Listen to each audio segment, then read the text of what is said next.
ನಮ್ಮದು ಇವತ್ತಿಗೆ 25 ಇಯರ್ಸ್ ಆಯಿತು ಆ್ಯಕ್ಚುಲಿ ಮ್ಯಾರೇಜ್ ಆಗಿ. ಬಟ್ ನಮಗೆ 25 ಇಯರ್ಸ್ ಅಂತ ಅನಿಸ್ಲೇ ಇಲ್ಲ.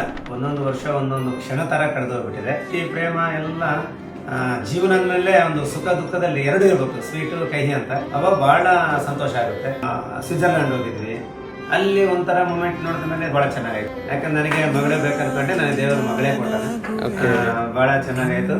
ಎಲ್ಲರ ಜೊತೆಗೆ ಚೆನ್ನಾಗಿ మాట్లాడతాడే. ನಮ್ಮ నేచర్ ఎన్ని జన్మలు ఉంటాయో తెలియదు కానీ ఇంకా ప్రతి జన్మలో కూడా తనే కావాలి.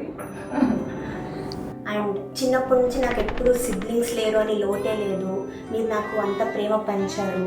సో నాకు ఎప్పుడు ఆ లోకం అనిపించలేదు. సో ఐఎమ్ మన హ్యాపీ యానివర్సరీ, 25 years యానివర్సరీ.